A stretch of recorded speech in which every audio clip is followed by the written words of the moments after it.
Boy, howdy, this is Mr. K's, and we are talking about the Empire of the Great Khan. This is 12.3a. We see a succession here when Kubla Khan comes to the throne.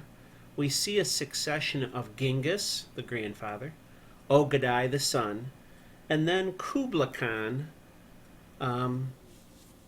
next in line, conquering China. And it falls in about 1279 AD. This is the start of Kubla's empire. Kubla Khan founded the Yuan dynasty of China.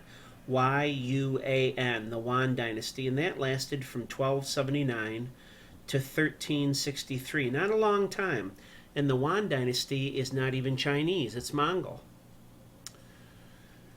But Kubla is going to unite China for the first time in 300 years. It had been separated by warlords and constant fighting. Mongol control opened China to foreign control and trade for the first time in a long time. Foreign traders had not been allowed to come in and trade for silk and spices and jade and all that wonderful stuff. Toleration of Chinese culture and government was the order of the day. Remember from the last time we talked, in the last section, the Mongols had that practice of typically adopting the culture of the people that they conquered. Chinese culture was so much superior to the Mongols that the Mongols adopted these institutions. Kubla, you could say, was a wannabe Chinese guy. Kubla lived in China. Instead of living in Mongolia, he lived in China, and he enjoyed Chinese culture. He is credited with building a squared-walled capital at Beijing, B-E-I-J-I-N-G. He built Beijing, B-E-I-J-I-N-G. Sorry about that. Kubla is also going to send huge fleets against Japan.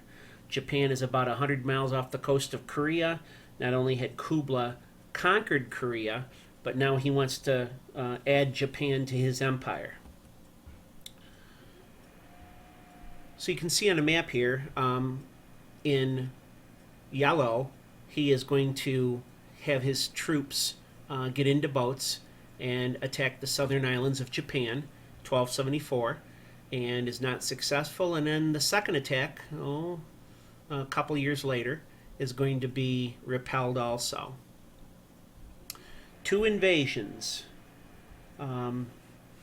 ruined by typhoons. Typhoons. What ruined them, the Japanese believe, are kamikaze winds or divine winds. They believe the god sent those winds to destroy the invasions.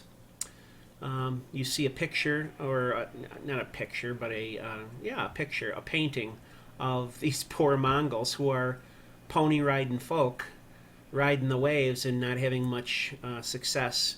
As they landed on the shore, they were cut up into sushi by the Japanese. Not really. The second fleet was the largest seaborne invasion force in history up until D-Day in World War II in 1944. That's a lot of soldiers that were put into these boats.